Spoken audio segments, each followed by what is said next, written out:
So thanks a lot, Archis, for joining us. Thank you. Thank you for having me.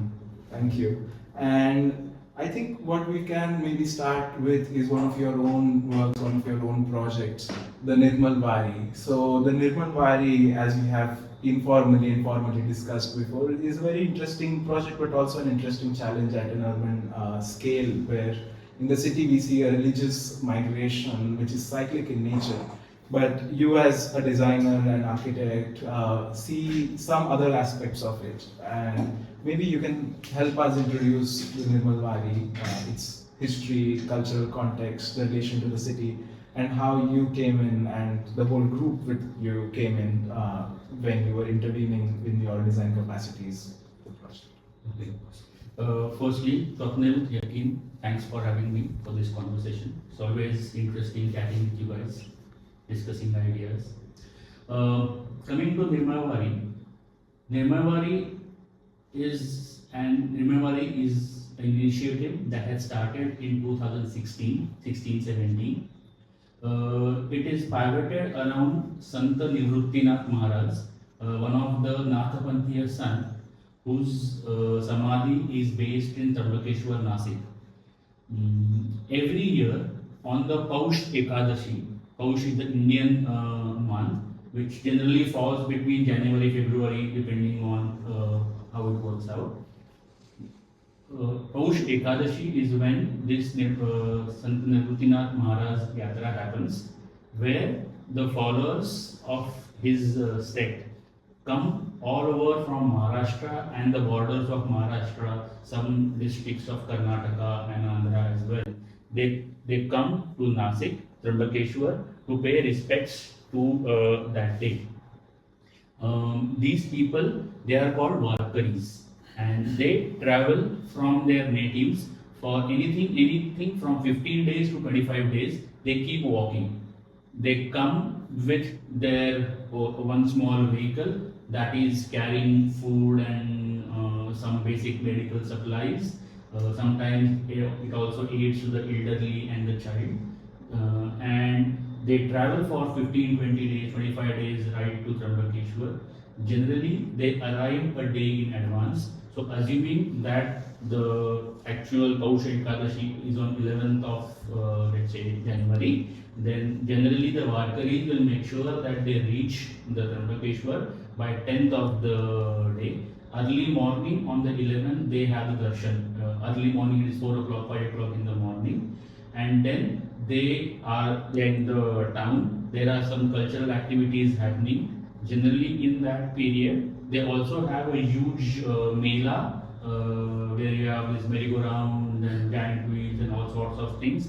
They are also put up. And after one day, generally on 12th or 13th, they start their journey back to their native towns. Most of the time, the Varkaris come walking with the aid of some vehicle, and when they go back, many of the Varkaris go back using the public transport.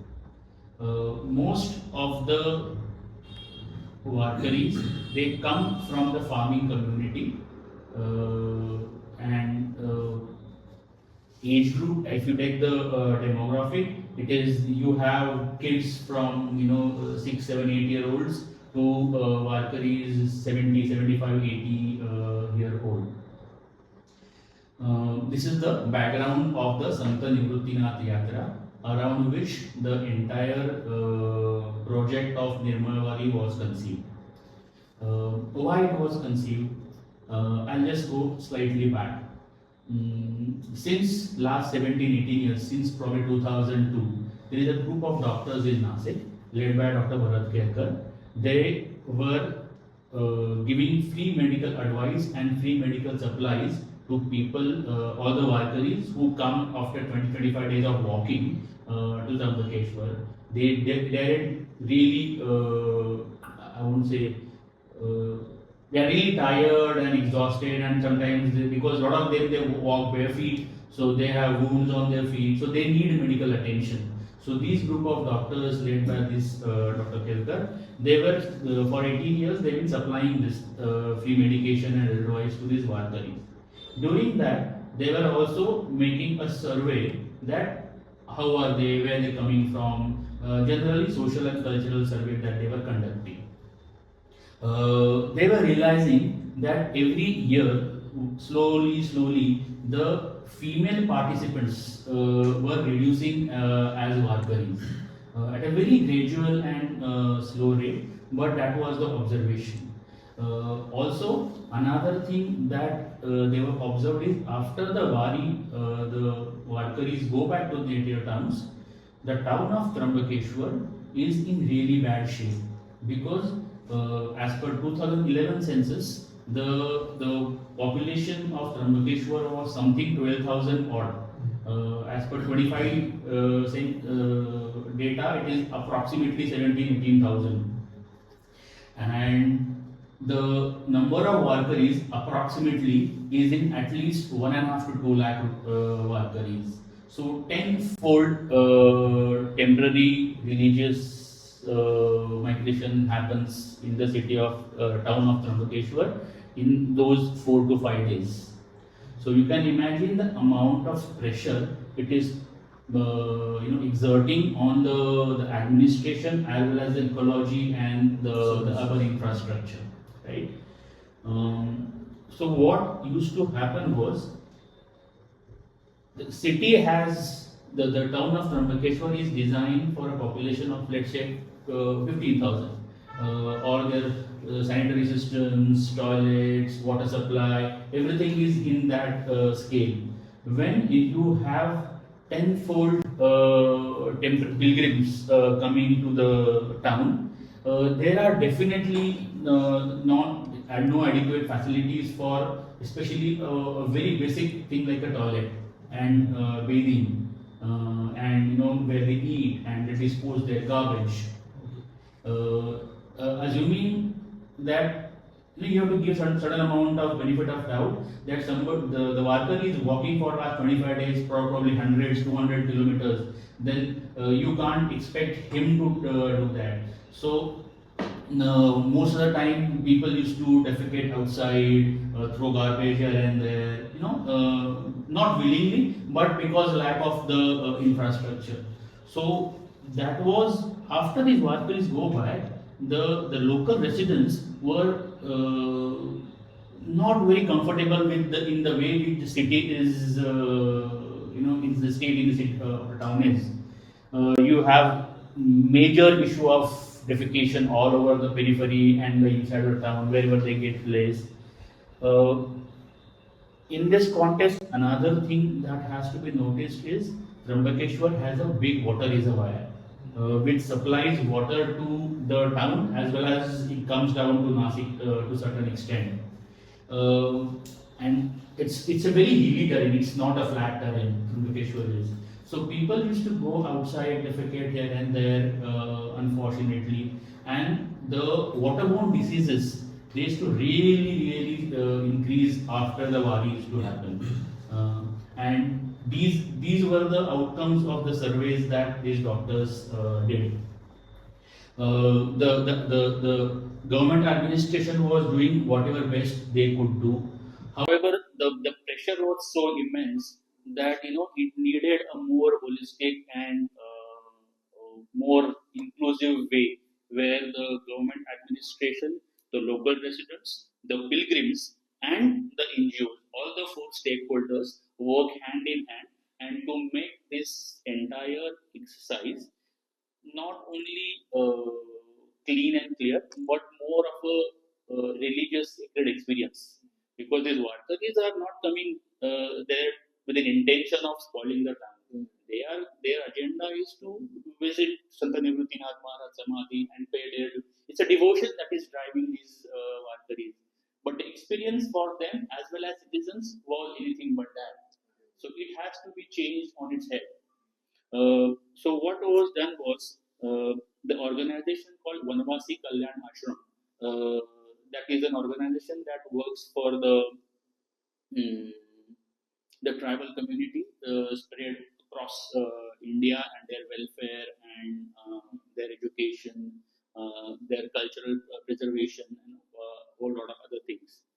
So they got involved along with Dr. Kelkar and few other eminent people from the city. Either includes doctors, engineers, entrepreneurs, and they decided that something has to be done. So, as an architect, I was part of that project, architect and planner, and we decided something has to be done. So the question was how we can organize ourselves around this project so that the the interface between government, NGOs, workeries, and the local citizens can be brought together. It started with the idea of doing another initial detailed survey that where do these people come from. So the Sant Nivutinath Maharaj Samadhi, Devasthan, they had a data of who are the Varkaris and who are from which all the places the Varis are coming. Because there is a certain amount of hierarchy that who will get the darshan first, and there is something like that. So they had a data of where these Varkaris are coming from. So we made an attempt to contact all these people all across Maharashtra and the peripheral states that to get their data. How many of them, how many women, how many children, how many elderly people are coming, how do they, what are the stops that they take? Because if they are coming from, let's say, Kolhapur, they are going to take at least 10 to 12 stops before that 500 people going to reach Trambakeshwar, right? So at each stop, they also have a little tiny version of smaller religious migration because 500 people are going to stay somewhere at the outskirts of the city or somewhere, and then again that is also going to be an additional burden on the local infrastructure where that is going to be. So we mapped all those intermediate destinations and the density of the Varkaris. Is it sometimes there are 100, sometimes there are 500, sometimes there are 800 Varkaris traveling in a same Vari. So that is that had data had to be taken on down. Then what started was where do these people as of now settle in Trambakeshwar?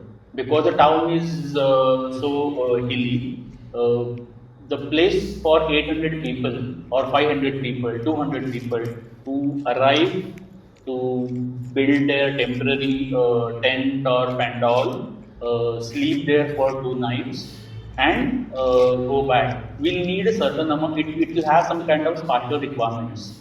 And we had to map that, study that, where do these people go. So probably once we decided to carry forward this project, the first Wari, we didn't do anything. What we did was just map out these things, study and extensively with pen and paper mark these areas out, identify, taken the local surveys.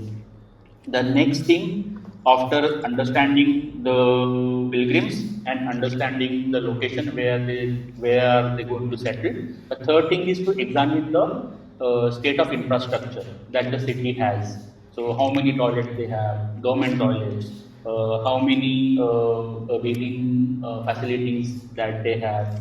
There are many akhadas of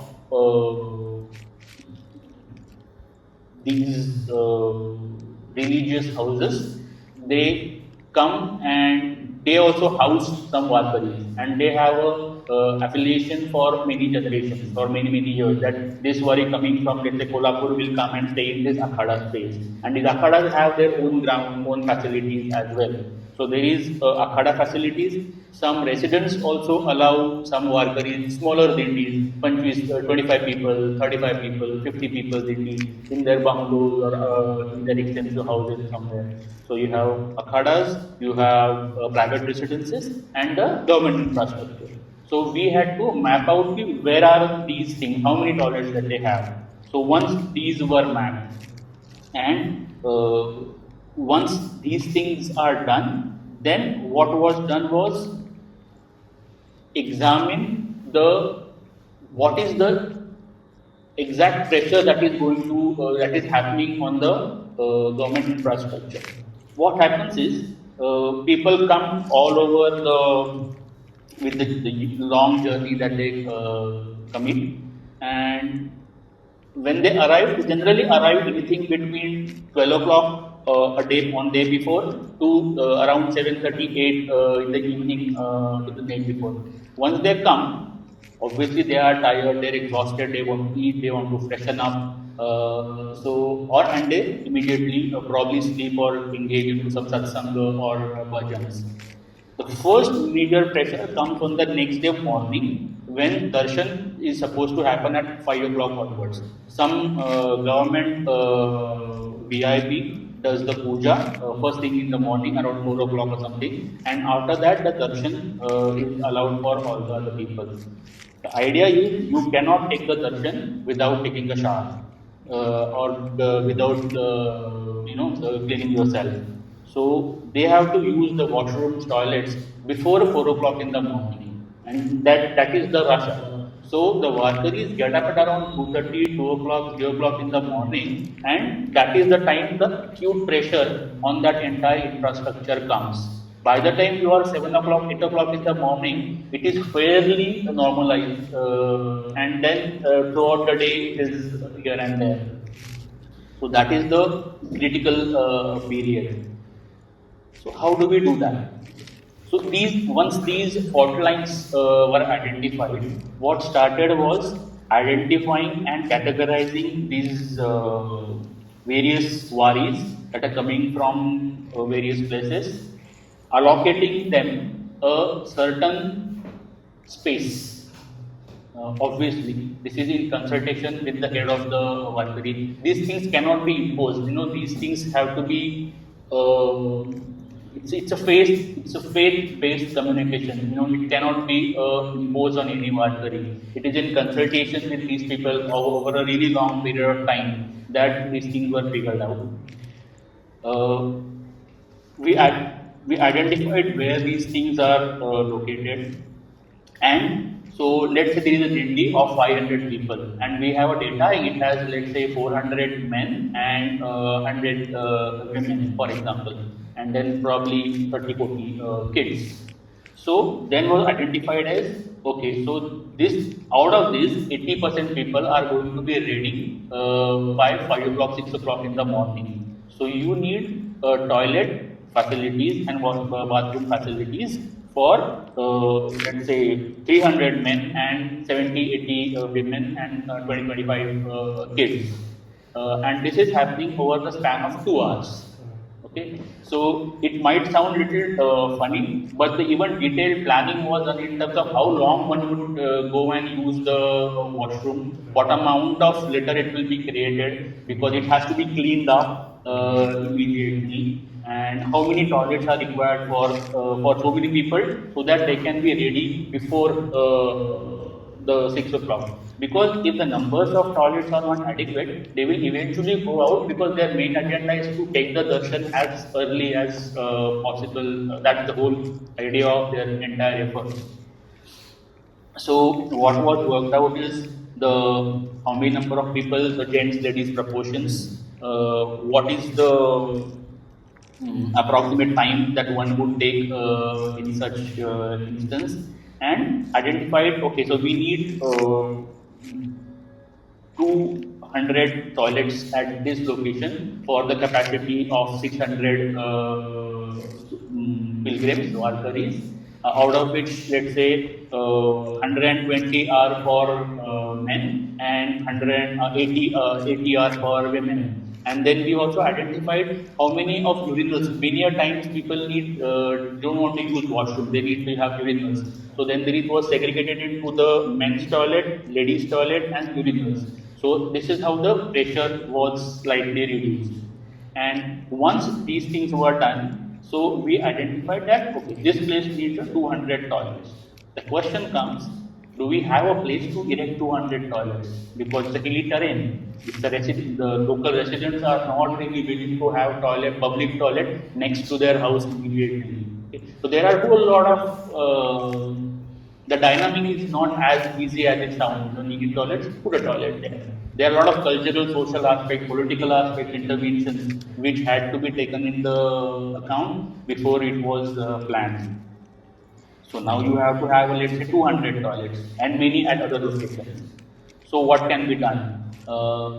Can you just bring the JCB, flatten the land and install toilets? Yes, you can do that. But would you want to do that? Definitely no. That's a very invasive way of proposing the solution. So how would you do that? So we identified lots of open lands in and around the city where these sort of flat toilets can be installed. They may not be the exactly adjacent to where the Varkari's pandal is been kept. Maybe it's a 2 minute walk. Maybe it's a 5 minute walk. It was assumed and it was taken care that no Varkari in the morning 3 o'clock when his focus is on taking the darshan is going to walk 15-20 minutes to some place. It has to be like 5 minute, 10 minute walking distance max to max. This is also happening when there is no sunlight, 3 o'clock in the morning, okay? And it is happening in the month of January or February, where the temperature is not very warm. Generally, we have anything Nasik and Dabrakeshwar goes to anything between 10 degree to 20 degree temperature in the night. Not a very conducive way to use cold water in such this thing. So what was identified is let us go and check all the locations. What facilities do we have? So the list was made. What we need a flat terrain where toilet can be installed. We need that place needs to have a supply of water. That place needs to have a sanitary or drainage facility. That place has to have a lighting facility. That place also needs to have some kind of a security system where especially women and everybody's privacy is maintained and been taken care of, right? So such locations are identified. What was observed is the drainage line is not running across all these locations. So can we propose a drainage line, a permanent drainage line to all these places? Yes, it can be done. But what will happen to that for rest of the year? The legacy issues of such infrastructure has to be also taken into the account. So, okay, and that also had to have a huge cost impact. Drawing a drainage line across all this for 1.5 lakh people is not an easy task. So that thing was dropped. Land ownership became a very important role into that because if I am going to install a drainage line connecting all these things, it is done going through your farmland. Why would you allow that?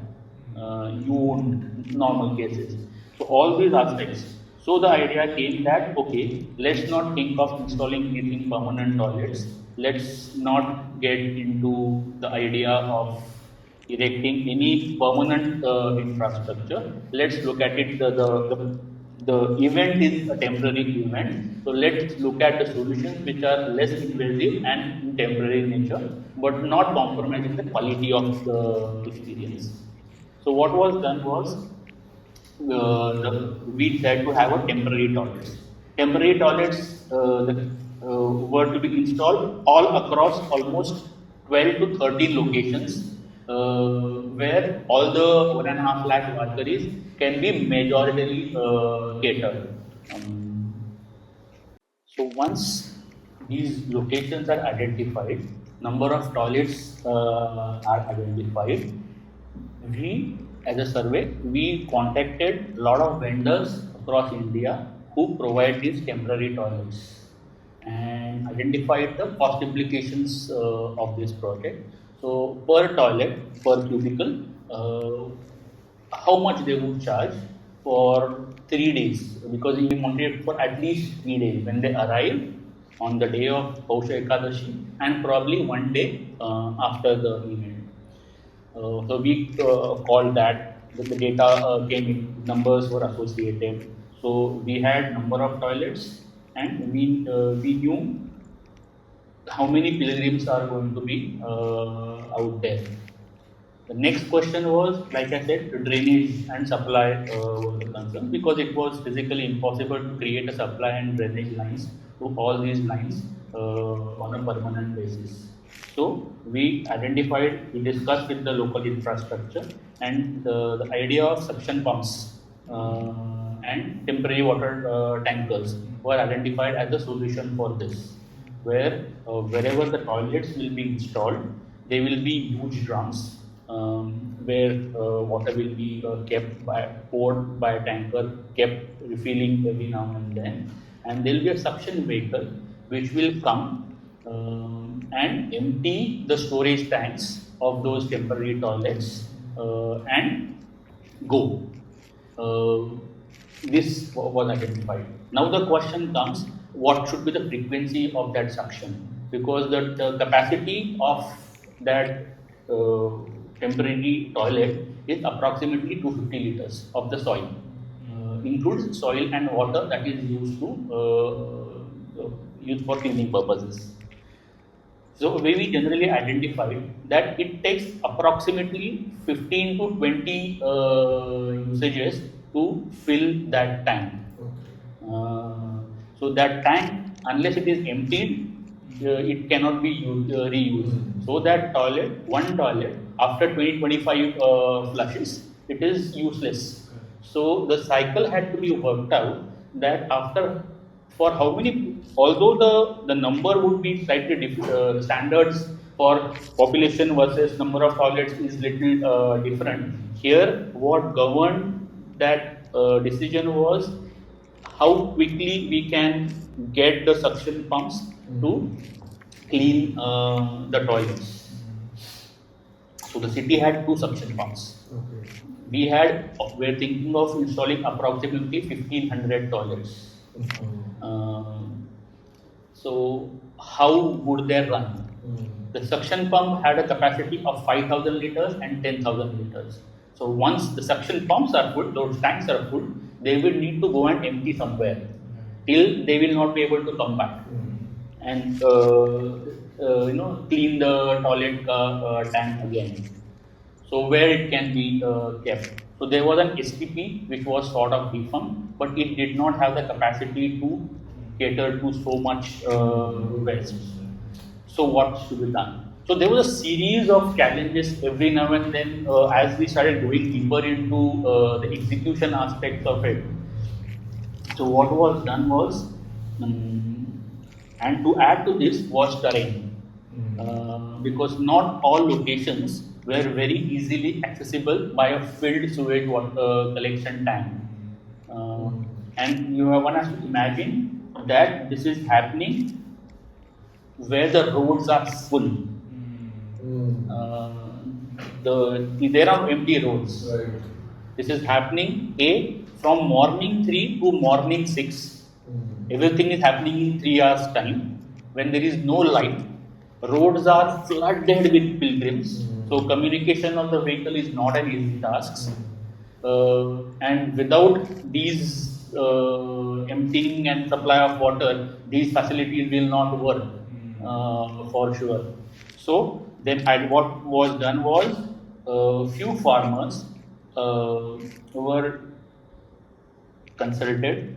They were requested that can you allow us to use your farmlands to dump this sewage in your farm, which will eventually become a manure, and they will have the right to use it and sell it. Right. And in the local language, they call it sonkhat. And the sonkhat is extremely potent and rich in terms of all the nutrients for the farming. So the idea was that the vehicle will come, empty the tanks of the whatever 100, 200, 500 toilets installed at one go, and then empty it in the nearby farmland. The local term they used was shoshakadda, which is a soap pit, but not built. It's just a big pit in the farmland. No brickwork, no construction. And later on, you just put some chemicals on top of it and cover it. In 42 days, it's a potent manure which you can sell for significantly high costs. These are 2 questions, So the toilet blocks were taken on rent. Were they taken on rent? Okay.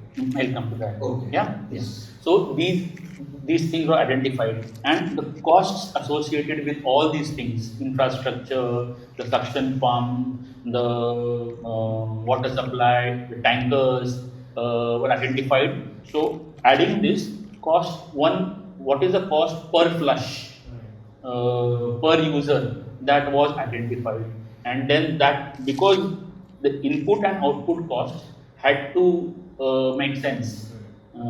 If Because all these things were to be free. The temporary toilet facilities to be provided for the Varkaris were absolutely free for them. Not a 50 paise to be charged to any of the Varkari. So this has to be made sense in terms of cost impact ratio. So that this was worked out, and then we decided the cost was significantly high. In the first year, it was approximately 1.5 crore for 1400 to 1500 temporary toilets over 3 days, water supply, electric access, city access at all these locations, water tankers, cleaning staff, because these toilets need to be cleaned every now and then. So you had male, female cleaning staff appointed there throughout. So all these costs for first year was coming approximately 1.2, 1.4 crore, if I'm not wrong. This is 2017. And that's a significantly higher cost for this thing.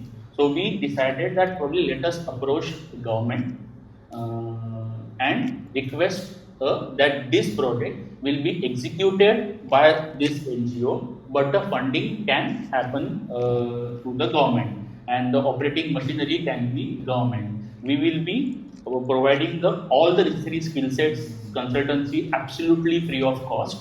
But we don't have the financial muscle to roll that entire project. So there was presentation to the then Chief Minister of Maharashtra and whole lot of other civic authorities to prove, firstly, that this is a concern. Religious experience is left with a legacy of diseases and privacy intrusions, and gender disbalances of the Varkaris and all that. And everybody in the civic system, they were very cooperative, and because the presentation was so thorough, the facts were presented, and everybody agreed to cooperate in the manner. So what happened? This happened in the first year.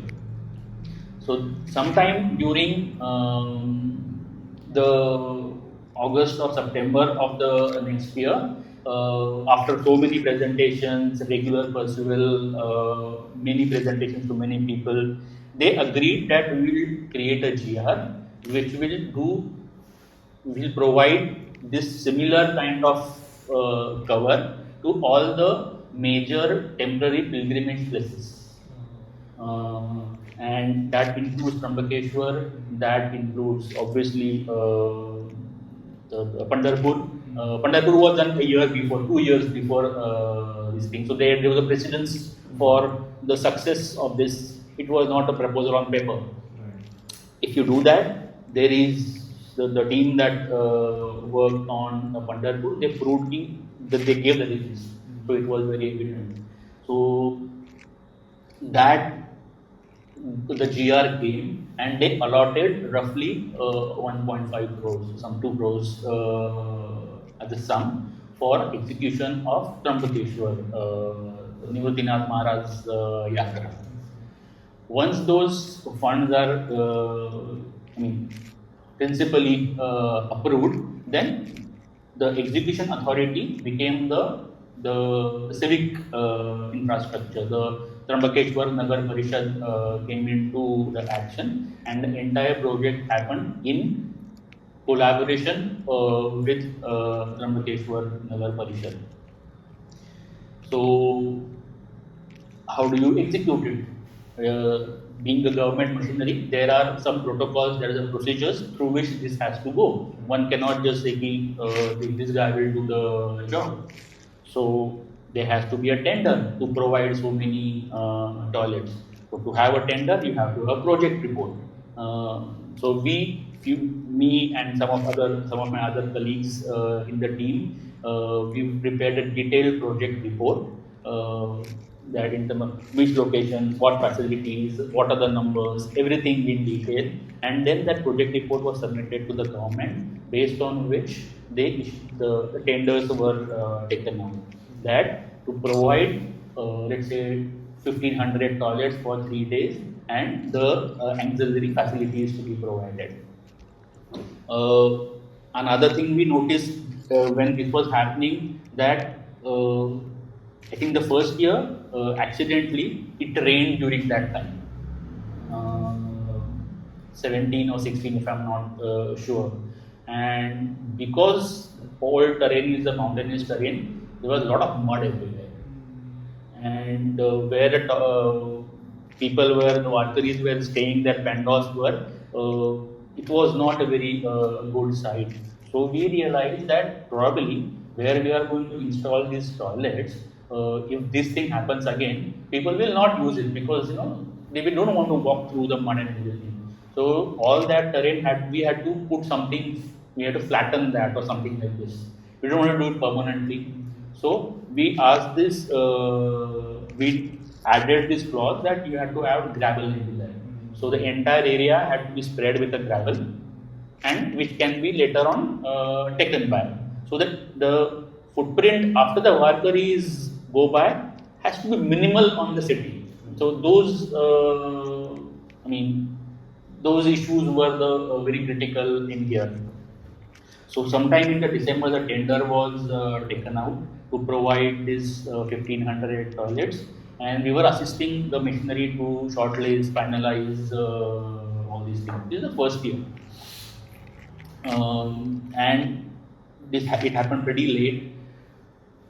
Sometime at the end of December or first week of January, the tender were allotted to a individual. In their standard civic processes were followed, and now the question was to assemble these 1200, 1500 toilets. They can't bring 1200 assembled toilets to Trambakeshwar. All these toilets are flat packed. They will come here, and here they will assemble it. To assemble these toilets, they need a space, they need a time. So this was a learning curve for us also in the first year, that they took almost 10 days to assemble these 1200 toilets, which was legitimate, but it was a new revelation, right? So everything was, working on very tight deadline. So by the time this thing happened, the Paush Ekadashi was on 12th or 13th of January, the first year, if I'm not wrong, and the toilets were in place on the morning somehow when the Varkaris were supposed to come. We were very sure from our data and survey that most of these pilgrims, Varkaris who are coming here, they come from the rural area, majority of them. So there, having a toilet inside the house is not the norm. In the vernacular Marathi language, they call it parsakade, which is a toilet block or a toilet something if they have it. It is either really disassociated from the house, or those people used to go in the farmland, or ज्याला मराठीमध्ये एक शब्द आहे आगणदारी त्याला म्हणतात. So which is the area demarcated for such activities, पुरुषांची आणि स्त्रियांची, men and women. So culturally this separation, this privacy is maintained by identifying की ही स्त्रियांची आगणदारी आहे, ही पुरुषांची आहे.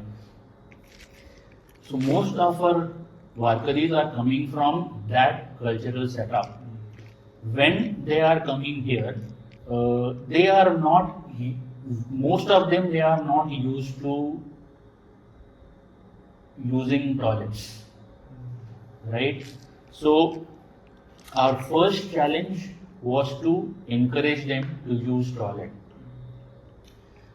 Using Western toilets is out of question. It had to be an Indian toilet for sure. So one team was working on this project of putting the temporary infrastructure together, but in equal importance, there was another team working on creating volunteers who would encourage these workers to use these facilities. The challenges were first year, because it was happening for the first time. People thought you'll have to pay for this, so we'll not use it, because these people are not, many of them, they are not from the financially affluent background. So coming and in the morning and paying and whole that entire process was not to be appreciated by these things. Secondly, they were not sure of being in the closed door early in the morning, and instead of that we'll go and in the farm wherever outside, and it's okay, we'll somehow manage that. So we put together a team of approximately 2,500 volunteers for the first year. This happened because of the volunteer structure of Manvasi Kalyan Ashram. It has a very deep ingrained Arogya Rakshaks, Swayam Sevak, that is volunteer English network, and a lot of citizens in the city, they volunteer as well. Nasik. And their training started happening 3-4 months before. That how are we going to cater and talk to these pilgrims? The intention was very clear. We are not here to insult or dictate or hurt any manner the emotions of any Varkari. They are most welcome. We are just trying to make their experience better. We are not here to teach them. We are not here to educate them or civilize them or whatever it is. So how would you do that without offending anybody and tell them to for an activity that is so private? You are going early in the morning to defecate yourself. That's a very private activity for men and women, and creating a humble public interface around that was a huge challenge, right? So what was identified, and it's a cultural tradition that all these Varkaris, they affiliate themselves at a higher level to a deity called Vitthal Rakumai in Pandharpur. And all of these people are called Mauli. Mauli is mother in Marathi, in the colloquial Marathi. And the deity is called Vithu Mauli. And all the Varkaris, they refer each other as Mauli. Instead of talking anybody's name, age, gender, whether it's a man or a woman or a child, Mauli. So that just crashes the barriers of caste, gender, your belief systems. That brings the whole cultural platform onto one level. Everybody is a Mauli. Okay, and never before it is observed, heard, documented that these people, they talk to each other in offensive language. Everybody, all Varkaris are extremely humble, devoted, and they refer each other as Mauli. That means you are part of the divine. Vitthal Mauli is in Pandharpur, and part of it is in you, part of it is in me. So we all are equals. Uhi Mauli, Mihi Mauli. And this was a really good thread that we thought we can pick up and make humble requests to the men and women in the morning that Mauli, please बाहेर जाऊ नका, टॉयलेट्सचा वापर करा. हे सगळं free आहे, हे सगळं मोफत आहे, फुकट आहे. आणि हे सगळं करण्यासाठी to do all this things we are looking at रफली 1.5 lakh Varkaris over 2 days. So to educate and request these workers in the morning, we needed those number of volunteers. Because just providing something and not being utilized will be a waste of effort, money, everything. And the government doesn't have a machinery, at least till then, where they can bring in 2,500, 3,000 volunteers. Make sure all these, nobody was paid. Not a single volunteer was paid. Not the people, the team who were working on that, they were paid. It was a completely cultural and social exercise. So there was a team who were training all these 2,500 people that how to do this, what not to do, what not to say if they argue, role playing, and whole lot of techniques were used to make sure that the communication is as humble as possible, as polite as possible, and yet try to make as much impact as one could make. We had to have women volunteers because it is not culturally appropriate that a man goes to a women toilet area and requests them ki mauli pani tikde jau naka. So we need to have adequate number of women as volunteers as well as men. All this thing is happening in morning 2 to morning 7 o'clock. This is not happening in the daytime. So we have to make sure that all of us are working through the night, making these things. So there were placards, there were banners, there were torches. There were so many tools that were used to make sure that all volunteers are equipped with requests, placards.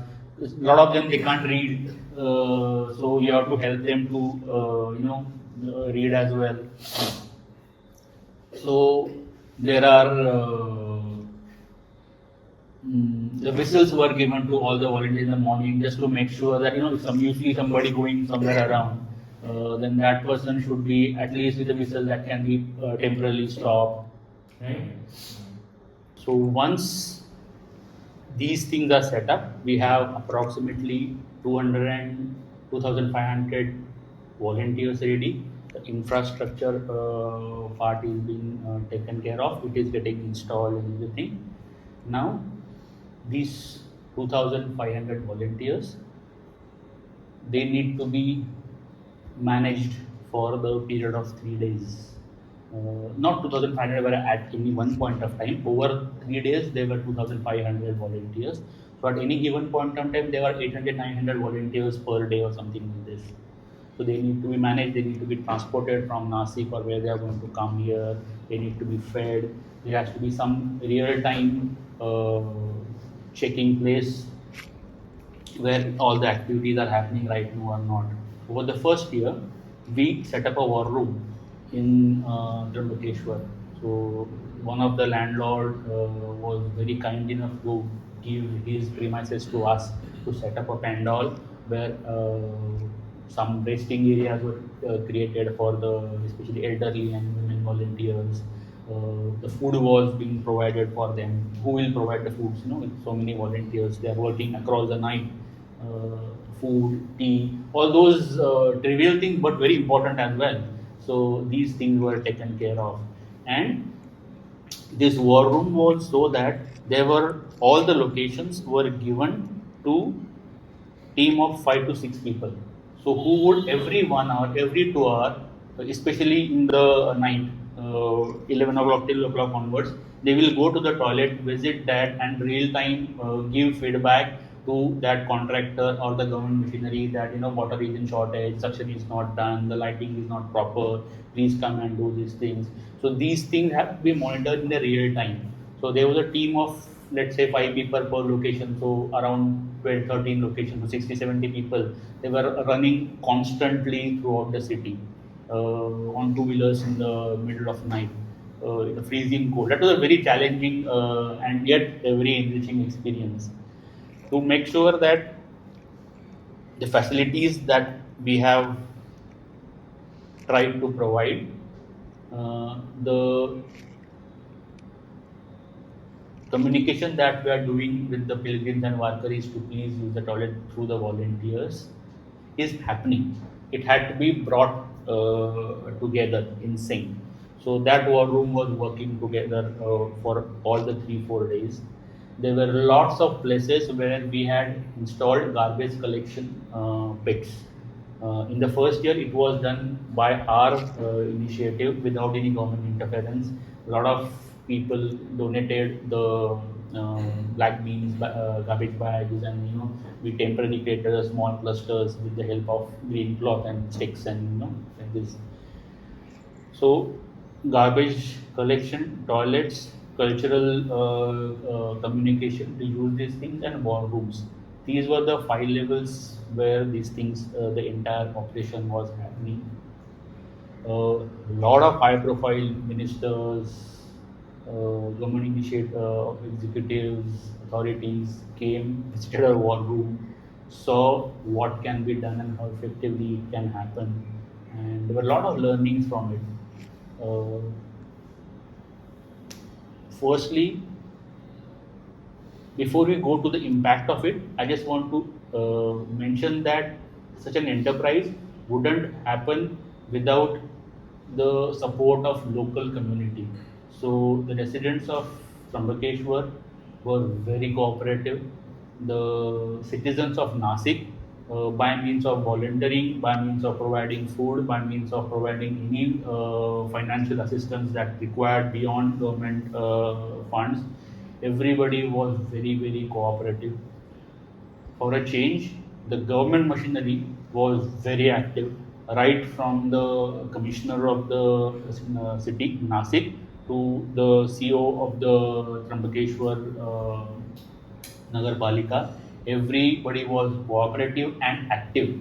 So middle of the night, 3 o'clock, you message the CEO of the Trambakeshwar, and that message was received and replied, and the action was taken. So that was the sense of urgency and importance this thing was created. And because all the stakeholders, the government, NGOs, pilgrims, Varkaris, and the citizens, they worked in really, really synergic manner, that went through well. So, how do you measure that if this event is successful or not? Right? So, there were few parameters which we had initially thought will be the parameters against which the success can be measured. Firstly, once the Varkari and the pilgrims leave the city, what is the state of the city? Is because of without these temporary toilets, the pilgrims were defecating everywhere else. Is it still happening? Is the city habitable, or do the local residents have to take 3-4 days holidays and go somewhere else and come back? This thing. So that was one. B, the disease burden, that is the city of Trambakeshwar and eventually the peripheries of Nasik abutting Trambakeshwar, waterborne disease especially. What is the disease burden after that? So that had to be documented by means of doctors, government, medical machinery, and everything. Thirdly, what were the feedbacks of the pilgrims? What was the acceptability of this initiative by the pilgrims? And these were the criteria for the first year. So, approximately 6.5 lakh liter of soil waste, which used to be littered across the Trambakeshwar city, was collected. This is a documented number, collected in various shosh kaddas, the soak pits, and some part was processed in the septic tank. I mean the city's processing machinery. Which was this number was a huge impact. All this waste was littered in there, which was saved. So first thing of success was done. Second, what was the acceptability by the Varkaris? We have taken many interviews in the morning that कसं वाटतं आजी माऊली कसं वाटतं. Most of the conversation happened in Marathi, the local language. तुम्ही वापरलं का toilet, काही बरं वाटलं का, काही सजेशन्स आहेत का, टू थोडा feedback from them. And almost many people were very happy because of these toilets. Their reasons were in the morning when we go in the forest or middle of nowhere, we are worried about snake bites, we are worried about all those kind of things. Many women complained that we are worried about our safety. I mean, in the morning when we go to release ourselves, it's not a very structured manner. So sometimes, we are worried. So with these toilets, we are sure that there is a ladies section, there is a gents section, and there is the workers, the cleaners are women cleaners in the ladies section, gents in the gents section. So it is safe, clear. There is light, so we are not worried about some dog bite, snake bite, some insect here and there, some allergies happening. Many women said that they, because of the worry of privacy and snake bites and everything, they never went to washrooms for 3 days, and that created serious health hazards for them. So because of this thing, we don't have to hold ourselves back. We don't have to retain, and we could be comfortable in our own skin. So these were the 2-3 success parameters which were significantly. 6.5 lakh liters of soil waste which was to litter anywhere else was collected at one place. When the pilgrims left, city was habitable. Waterborne, the disease burden reduced to 30%. It did not relieve 100% in the first year, because still there were few people went here and there. But it reduced from 100% to 30% in the first year, which was significantly big number. And women started feeling safe. And another main impact that we saw in the next year was the women pilgrims number increased from 30% to almost 75%. And the feedback that we received were women wanted to come for this yatra, but many of them could not come, or they hesitated to come because of these facilities, because absence of these facilities, and they were worried. So earlier you had almost 70% men Warkari and hardly 25-30% women Warkaris. Now that almost became 60-40, and that's a huge achievement. Because such a big section of society was deprived of this sacred experience just because of these very basic amenities were not present. So because of these things, the Nirmavari as a project was successful. It was taken up by the government next year, and every year the government machinery got slightly more trained, slightly more active, slightly more prudent in terms of executing these things. And every year our team became slightly smaller, because that's how the intention was, that eventually the machinery should take charge of it, this thing. So now the last year 2024-25, this year there were 25 volunteers every year with reduction. The war room facility was completely shifted to the Nagarpalika Parishad. Those people have been trained. The machinery knows what needs to be done. And over like 6-7-8 years, the entire mechanism of Nirmavari is now so well oiled that the interference of these NGOs or a team like ours has become so minimal, more at a directive level or advisory level, that this thing has changed significantly. So the next project the Himawari team has taken right now, which is under process, is this is done for city of Trambakeshwar, autonomous Trambakeshwar. What about all those smaller towns where all these Valkyries are coming and staying for one night or 2 nights? So that is the challenge that we are working right now. Begaudaga was the first thing I takes here. This year it was done for Sinnar. It was done for the another stop next to Sinnar. I'm not recollecting the name. So now this is extended to four locations beyond Trimbakeshwar.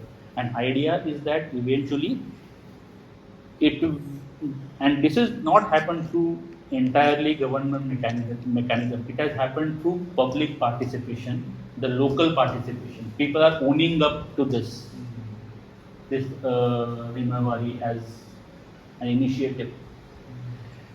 The agenda is this Himawari Yatra, which is a brilliant example of casteless, creedless, genderless, completely spiritual phenomena, cultural phenomena, can become a tool of social inclusion.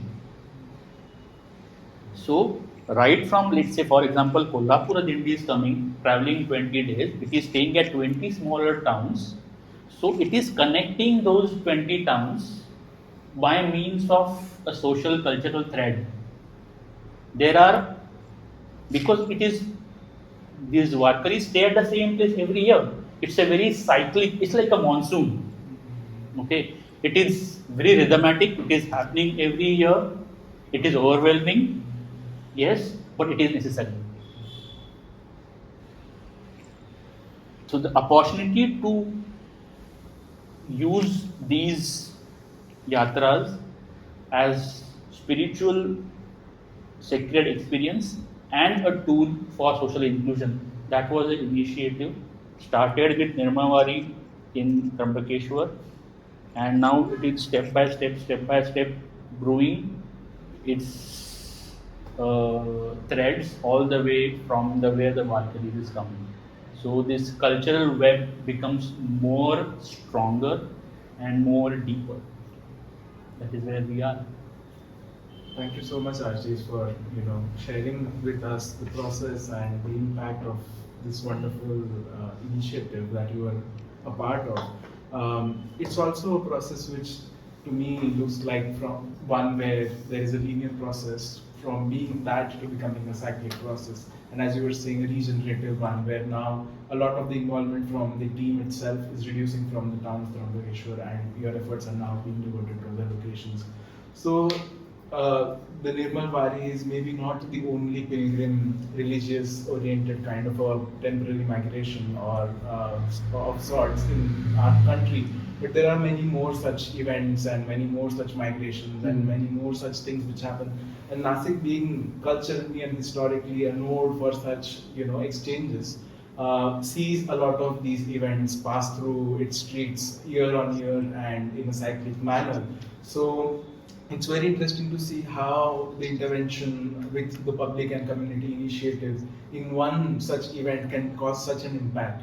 But we are also looking at other events and other, migrations. And one of the most important ones, if I may, in the city is that of the Kumbh Mela.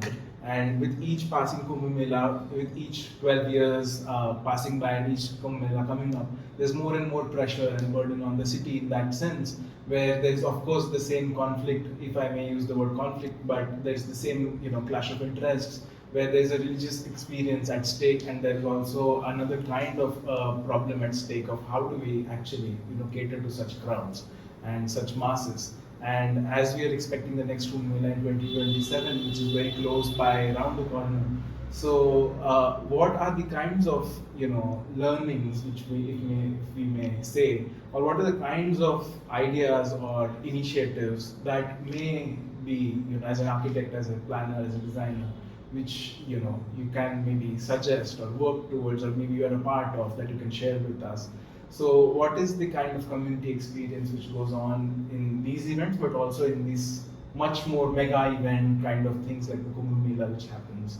So if we have to scale up a bit from this conversation and to look at a much larger scale where this is happening not for maybe 3 days but for almost a year. Yes. So and drawing people from like the country and also from outside the country, to be honest, right? So here there's also a recognized state mechanism, a recognized kind of status where we see people's involvement, where we see the government's involvement, where we see NGOs being involved. So at that scale, across 4 cities in India, and Nasik being one of them, how do we now start picturing that with all of this background and context and this wonderful example that you shared with us? And maybe if you can, share a few insights, and then we'll also have Swapnil ask a few questions. I think your question is very, very, very prudent in the immediate context that we are facing. We are July 2025, and the first Kumbh activity that is in Nasik, which is 10 months from now. The learnings that I personally have derived as an architect and urban designer from Nirmal Wari initiative is our approach to these events have to shift. Our attitudes, we should look at these events not from the approach of permanence but from the approach of performance.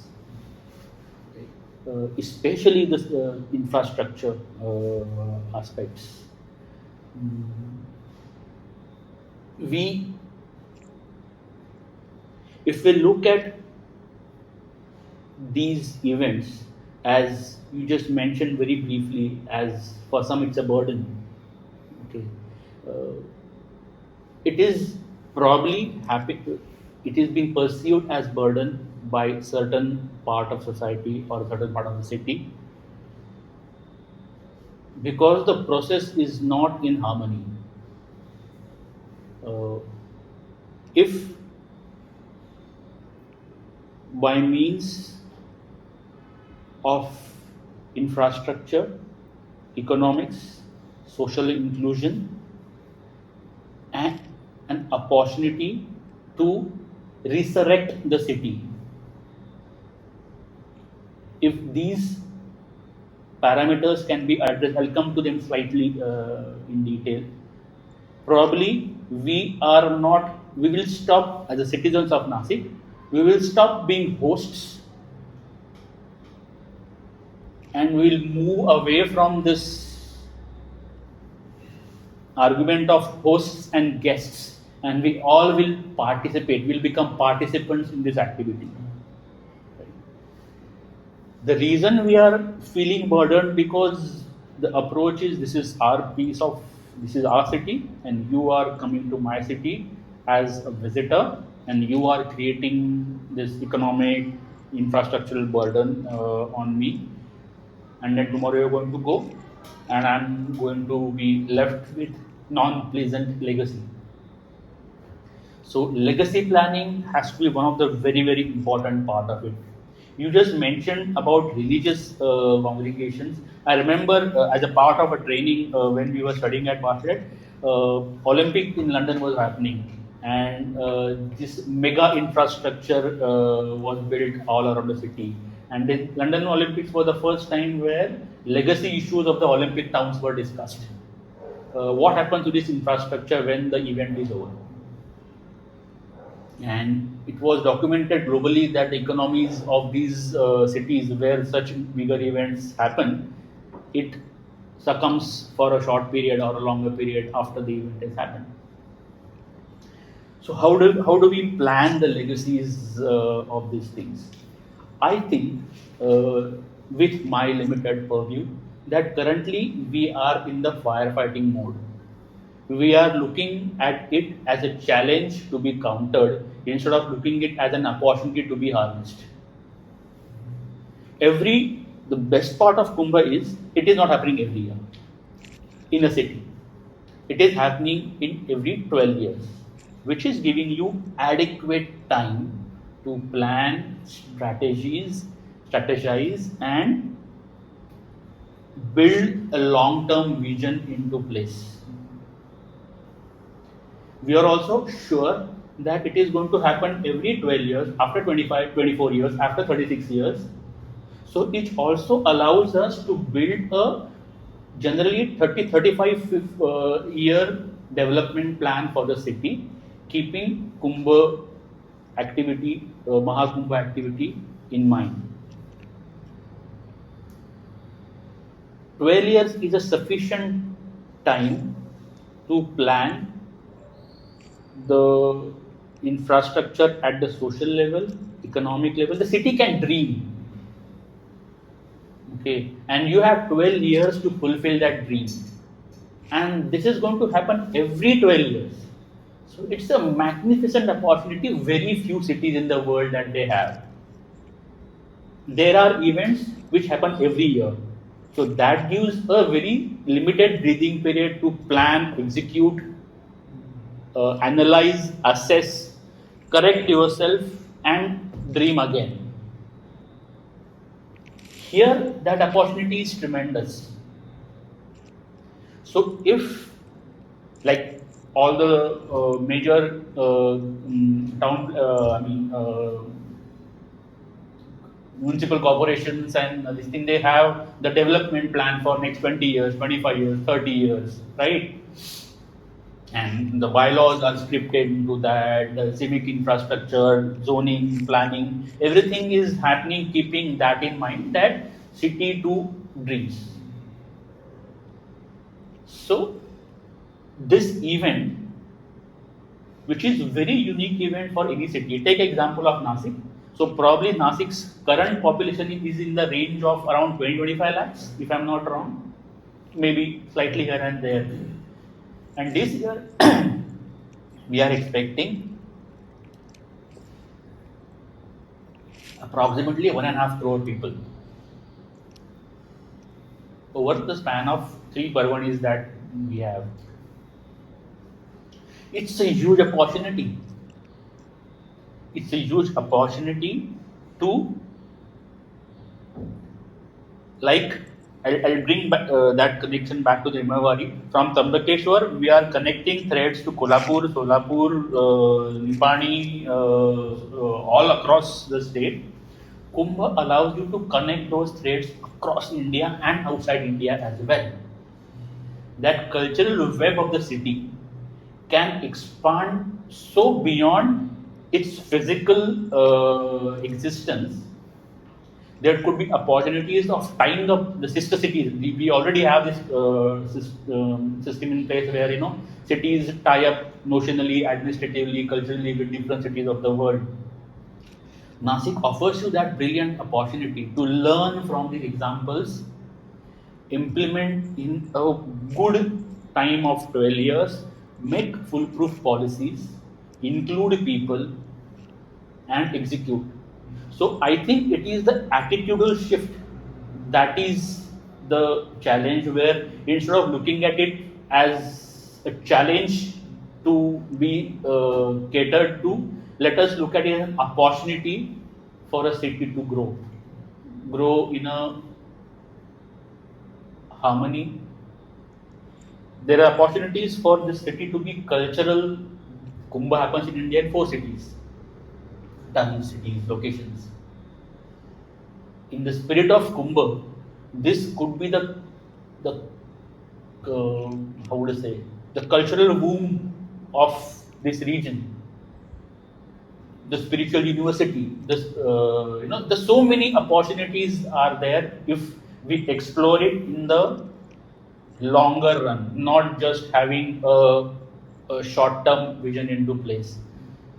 So that these, we can always come back at the details of it. The infrastructure needs to be there. We need to put integrate a lot of AI technologies for crowd management. We need to have adequate healthcare and toilet facilities. The roads could be bettered. The economic activities could be centered around the smaller pockets where the sadhugram or the akhadas are going to be placed. So once we start detailing it out, there can be many options will come out. But it will entirely depend. If I am planning 10 months in advance, I have a completely different strategy to approach Kumbh. And if I am planning 12 years in advance, I have a very different and far more deeper strategy to approach Kumbh as an event, a religious event. If you compare this thing with some other religious events in India or abroad, let's say not similar, but just in terms of scale, we have Ganpati Visarjan in Mumbai, which is equally big event, shorter period, 1 day, but equally dense. Then you have Jagannath Puri Yatra, you have Sabrimala pilgrimage, you have Pandharpur itself becomes one of the very big pilgrimage in India. Sabrimala offers a huge challenge of the terrain. This thing, Jagannath Puri Yatra offers street and that entire procession. So each of these events, they are catalysts for you to see ahead and plan in that manner instead of just fulfilling the requirements. Take case of Hajj. It happens every year. Though they have systematically built the infrastructure to cater to such a huge crowd coming across the world. I happened to be part of a team when I was working in London. Where the competition to design the Holy Mosque was created, and the brief was to cater to 20 million people. It's a huge number. And at Atkins, we had a huge team of 20 people, architects, designers, planners, engineers, whole lot of expertise, put that thing into picture.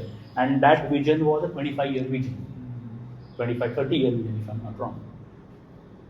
And whoever won that competition, that vision is in motion now. It is happening. Every year there are smaller additions. Every year there is a smaller change in terms of policies and strategies. We have event in Lords in France, so which is also a religious congregation of probably not the same scale as Kumbh, but for that location and that culture, it is a significant congregation. Beyond religious congregations, we are looking at places like Glastonbury Music Festival and Burning Man festivals, where again for a short period of time, a lot of people come together, do this thing, and then they go back. But some of these people, some of these cities, they have taken it as an opportunity and built in grain by grain, step by step into longer these things. And we are at the stage where we should be looking at it like this. So the action plan for 2027 Kumbh is already in place. It has to be in place. We are 9 months in, we're there. But this is the exact period where the research and analysis infrastructure has to be put. There has to be a team that will analyze this Kumbh, Nasik Kumbh, with a very, very clear idea that the learnings of this Kumbh should immediately fuel the planning strategy post 2028 for next 12 years. And any initiative of this scale will take a lot of time in terms of preparation, government machineries to follow the protocols, and it's not an easy task to do. So, discussing what needs to be done for 2027 Kumbh, yes, we can discuss that, but I am more concerned that what we should start and discuss is about 2039 Kumbh, and what can we do right now before this Kumbh happens to create that framework which will help us understand what a long-term and how that long-term vision can be built, how those legacy parameters can be included while not just building roads and installing CCTV cameras, but in terms of development bylaws, building the civic infrastructure, building educational infrastructure, building the economic, the MIDCs, and all of these things are going to be benefited by Kumbh activity. But they are right now an islands. And because of this distorted system, we are looking at Kumbh, probably, we are looking at Kumbh as a burden or a challenge and not as an opportunity.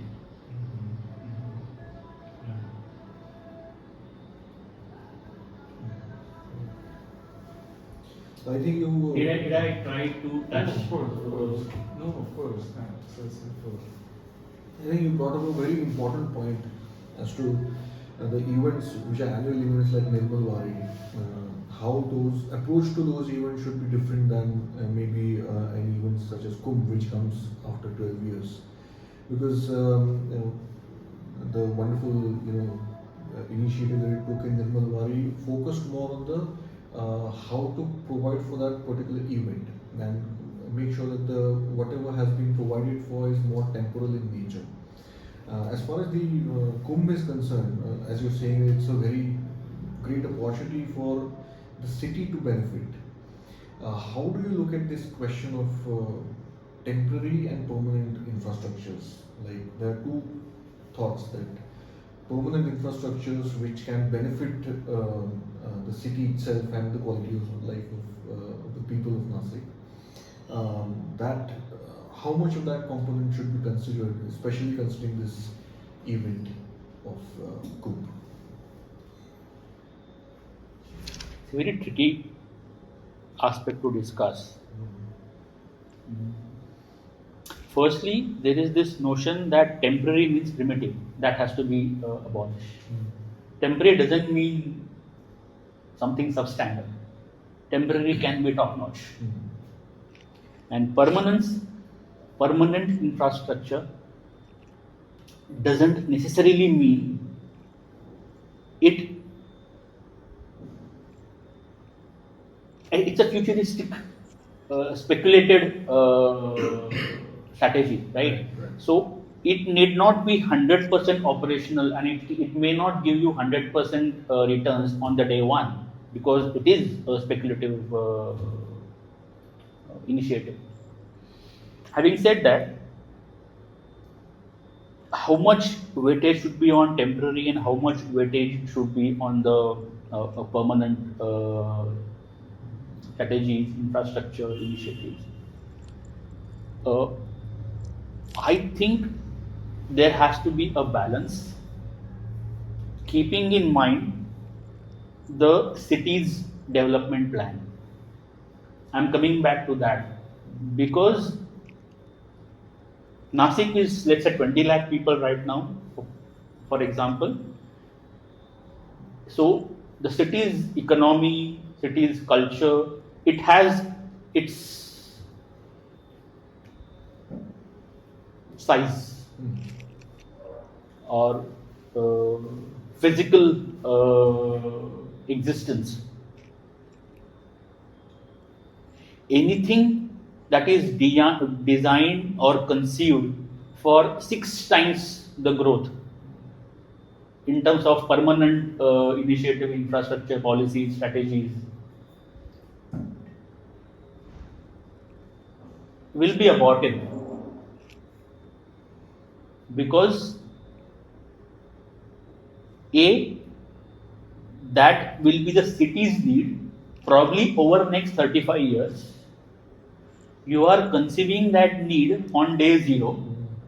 You don't have the trajectory of how the city is going to evolve technologically, culturally, in terms of economics, in terms of other initiatives, its geopolitical importance in the larger fabric. you don't know how whether Nasik is going to be an important player in the North Maharashtra, or whether there will be a new competitor city will be developed, right? So, developing anything permanent in terms of infrastructure, in my personal opinion, it's not the best strategy. Irrespective of the Kumbh, a city must have its vision, keeping Kumbh as a main marker, not pivoting around Kumbh, but keeping Kumbh as a very important marker. That is going to happen. We'll be burdened by so many people every 12 years. So what do we do? What to do? And that vision document can be executed piece by piece, step by step, where every 2 years, every 3 years, at every regular intervals, there could be a review in terms of the relevance of the policies or the initiatives that were taken on day zero of the Kumbh. You know what I'm saying? Right. So that those initiatives don't become outdated. For them, it is important because it requires, whether it's a social, political, cultural, or infrastructural initiative, it requires huge monetary investments and lot of effort in terms of rolling it out. It cannot be casual, and it has to be relevant for time to time, right? Right. There would be many examples, if for argument's sake, example like Lavasa for that matter, or so many townships which were considered as Eden Gardens and dreamlands. They are not relevant because they were conceived, built on day zero, provided this is the ready on platter, now consume it. But 2 years, 4 years, 5 years down the line, my requirements are going to change. And that adaptability or that elasticity, if I can say, not in terms of physical infrastructure, but also in front of policy level thinking. The policy needs to be also elastic. But elastic doesn't mean it is open-ended. There is a frame of reference. So Can city like Nasik be a spiritual spiritual center for the Western Maharashtra or Western India region? Can it have educational infrastructure which is towards more sacred and religious structures? May it be anything? Can we take this Kumbh as an opportunity to design a fundamental something like sacred urbanism? I don't even know if there is any theory like this or not, but an urbanism that is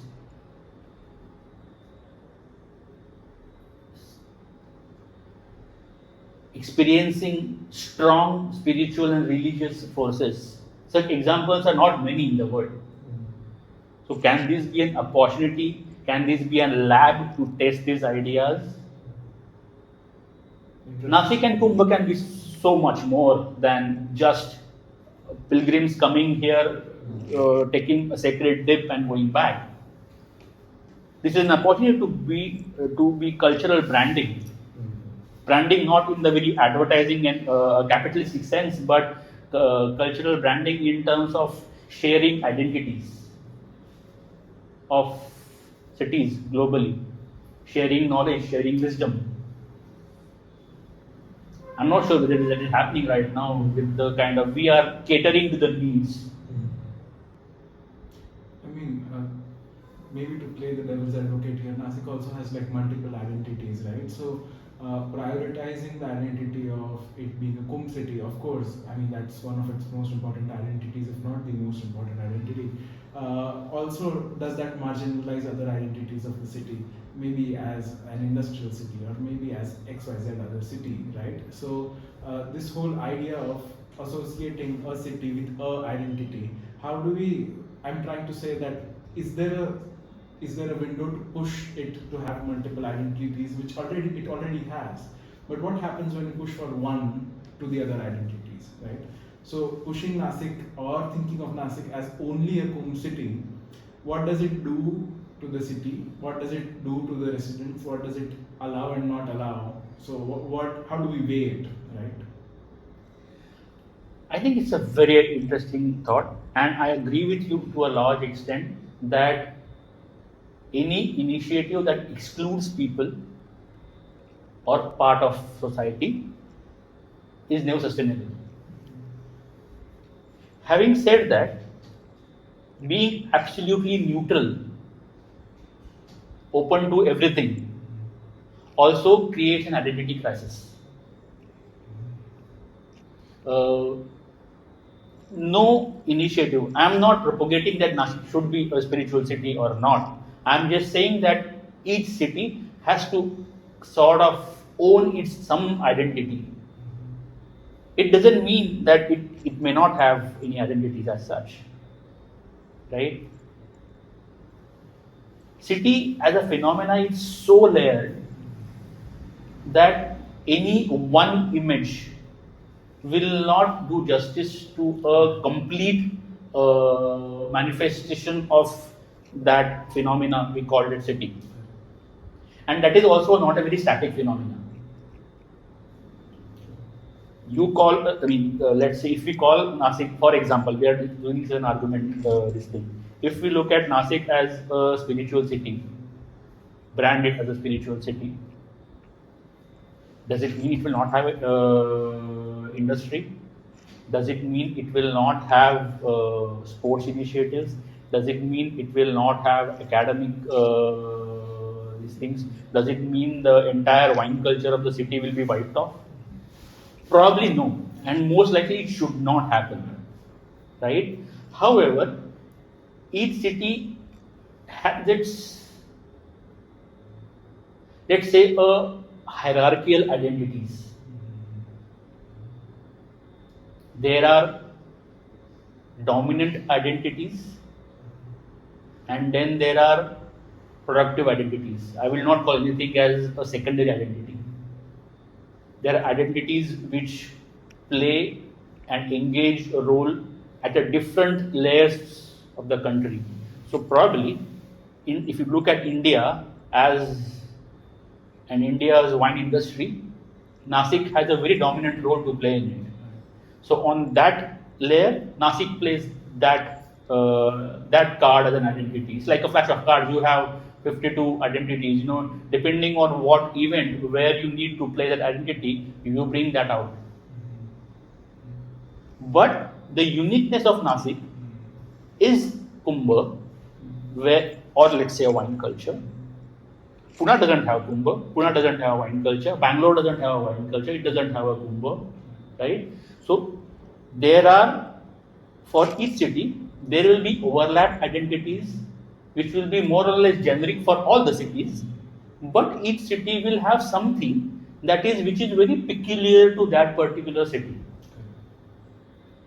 And that is what the identity a city that can celebrate or attempt to celebrate. It doesn't mean that if it's a spiritual city, everything else is, all shops are saffron coated and you will only teach Vedas in the colleges. No, that's not what it meant. It meant the identity can be structured keeping an event, and the notion of that spirit. Let's say Kumbh is mainly structured around a place called Ramakunda, where that holiest part of that. Are there any? This is a faith-driven system. It is not a fact-driven system right now, right? And faith as an entity that it's a soft coding that has been into the urban infrastructure or any cities for that matter. People, people who are proud of their origins doesn't mean that they can go and stay anywhere else. You can go and stay in any part of the world where you want. But there are some soft threads which tie you to your hometown, Nasik or whatever it is. You, let's say, example like yours, if I may. You are Nasikite. You will conquer the world and you'll be wherever you are in whichever part of the world. But some part of you will identify yourself as a Nasikite, irrespective of you are studying in Cornell, you are staying in London, you are staying in Shanghai, or wherever it is. Okay? So that is what I mean by the identity of a city. What is its DNA? And if it is celebrated, the ownership and the involvement of a citizens becomes so intense that the miracles can happen which a civic infrastructure cannot. Recently, we discussed few days back, I visited my visit to Indore. I visited that it's a reasonably clean city for a size and for the layer that it has. And whenever I talk to the citizens, everybody has owned up that initiative. Initially, I was a little skeptical that probably it is some propaganda that it is a clean city and you take pictures, selected pictures and show it's a clean, but it's not. And it has happened only because of people have owned up that it is my city and I want to do whatever best in my capacity that I can. The sense of ownership will develop only with identity. It will not have without being neutral, with being neutral. With that, if Swapnil, you have questions, or we can maybe wrap after your questions. I have one question. You being an urban designer, I want to know how, because Kumbh happens in 4 completely different contexts. In Nasik's context is a very unique where Kumbh happens. So, what kind of strategies do you think as an urban designer should be employed where in Nasik the Kumbh is celebrated in a city core area where the space is not too much. So ultimately, consequentially over each of the Kumbh, what has been happening is we've been opening up more and more ghats, and as a consequence, concretization of the ghats has been happening. As a result, the overall environment and river ecology has become, has fallen prey to that. So, in that kind of a very unique context that Nasik has, how should we? Do you have anything in mind 2027? What strategy should be employed where the environment is not at the receiving end, or the river ecology is not at the receiving end, while also accommodating the larger influx of people? I think it will start with not looking at environment and Kumbh as 2 different things. That because of Kumbh, environment is getting affected. This dichotomy is not very productive, according to me. The initiative that you mentioned is decentralization of those activities by means of extended guards. I think it's an interesting initiative. The next thing that you mentioned is concretization. That is a probably slightly inappropriate manifestation of an intention. The intention of decentralization is good. How it manifests physically probably needs more thought. The thought could be more inclusive, both to the society and to the environment. There are initiatives we are currently running, that is plastic free Kumbh. Maybe can we have initiative? This is a very random thought. Can we use earthen pots to reclaim that soil?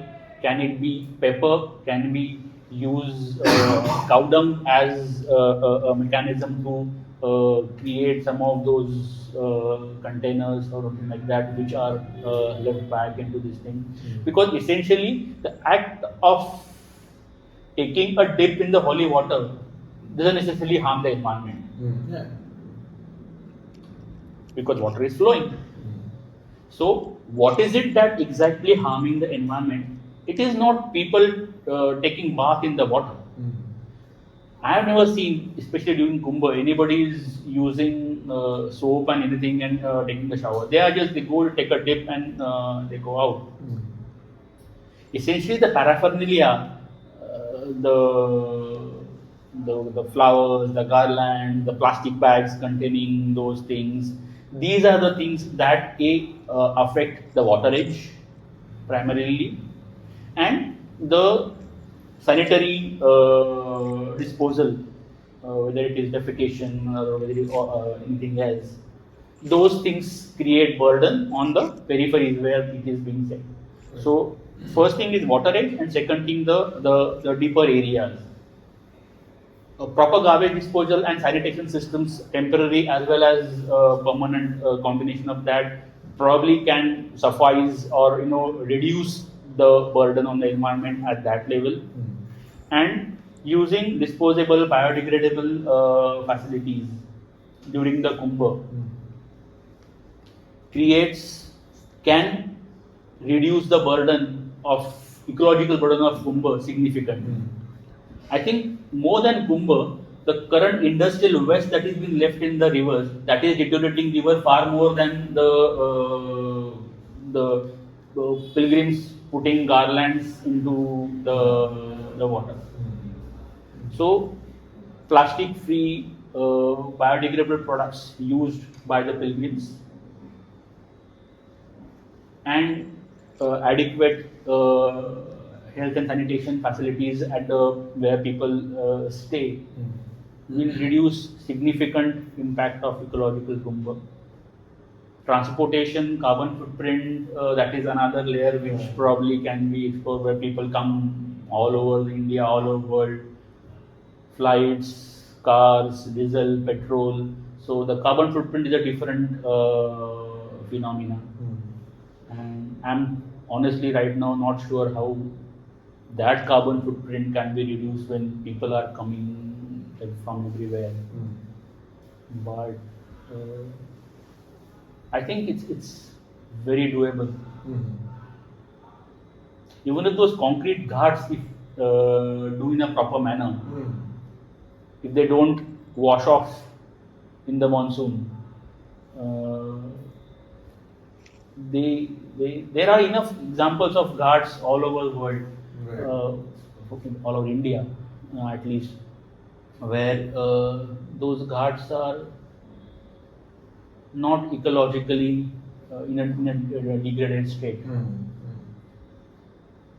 It just came to my mind, instead of concrete, if we can use Gabion, kind of a construction technique, that may, harm less. Precisely, but these, I come back to my point with, the close on this one is, these things, you cannot think of it 10 months before the Kumbh.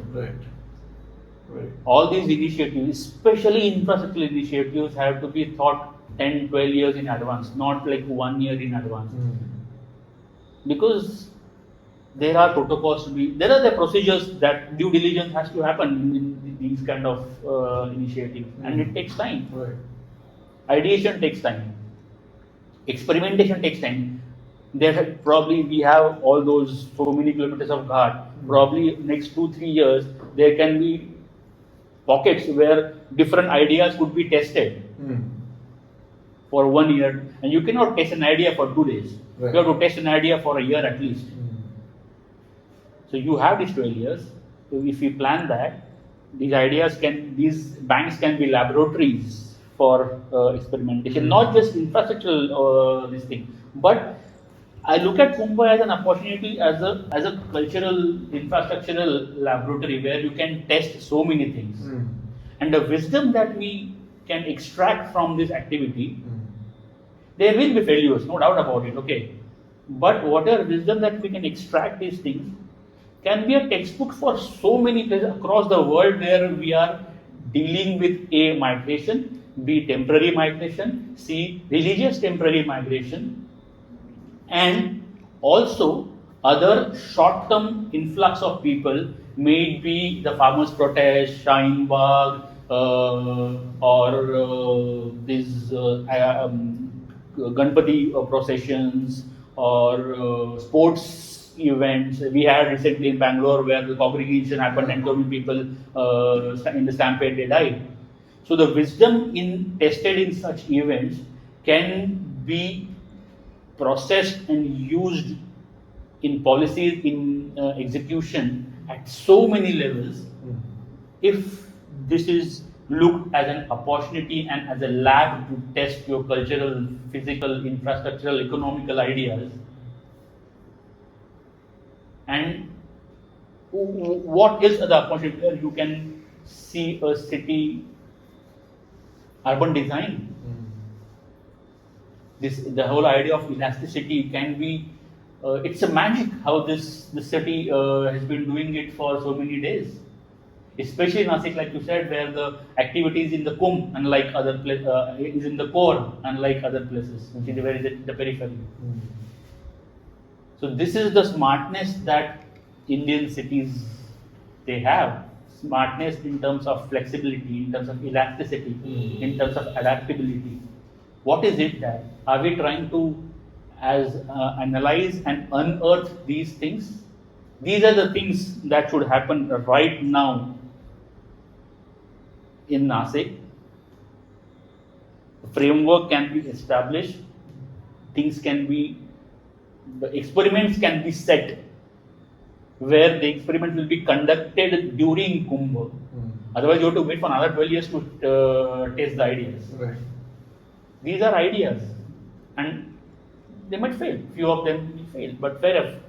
Otherwise, which will be give you a potent testing opportunity than this.